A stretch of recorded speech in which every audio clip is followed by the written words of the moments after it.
দেখেন আমরা কিন্তু ট্রেনটা স্টার্ট দেবো, যে দেখেন ওইখানে ট্রেন দেখা যাচ্ছে, ওই ট্রেনটা স্টার্ট দেবো এখান থেকে। এবং ওই ট্রেনটা এসে দেখেন এতে বম সেট করা আছে সামনে, এখানে অনেকগুলো, একটা ট্রাক দাঁড় করানো আছে ট্রেন লাইনের ওপরে। দেখি ট্রেনটা কি হয়। শেষ পর্যন্ত দেখার জন্য স্বাগত জানাচ্ছি, আপনারা সবাই আমার সাথে থাকবেন। চলুন দেরি না করে ট্রেনটাকে স্টার্ট দেওয়া যায়। এবং তার আগে বলে দিই, আপনারা সবাই এই ট্রেনটা স্টার্ট দেওয়ার আগে সবাই আমার পেজ লাইক এবং সাবস্ক্রাইব করে দেবেন, ঠিক আছে? তো স্টার্ট দেবো। দেখেন আমরা স্টার্ট দিচ্ছি, ইঞ্জিন অন করলাম এবং ফরওয়ার্ড সামনের দিকে নিয়ে আসলাম। ট্রেনটা আসতেছে,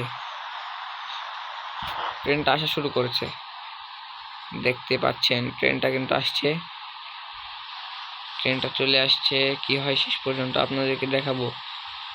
এই যে দেখেন ট্রেনটা কিন্তু আগুন জ্বালা মোটরসাইকেলকে ধাক্কা মারলো, উপর দিয়ে চলে গেল ট্রাক ফেটে। ও ভাই, ওই পারে কি হচ্ছে, এগুলা সব বম ফেটে যাচ্ছে। বমের দেখেন নিচে, দেখেন এখন এখন দেখেন আপনারা বমগুলো কি হচ্ছে। আরে ভাই, আরে অবাক করা কাণ্ড তো, আমাকে মারে নাকি এই বমটা। ও ভাই, আরেকটা আছে দেখে নিন।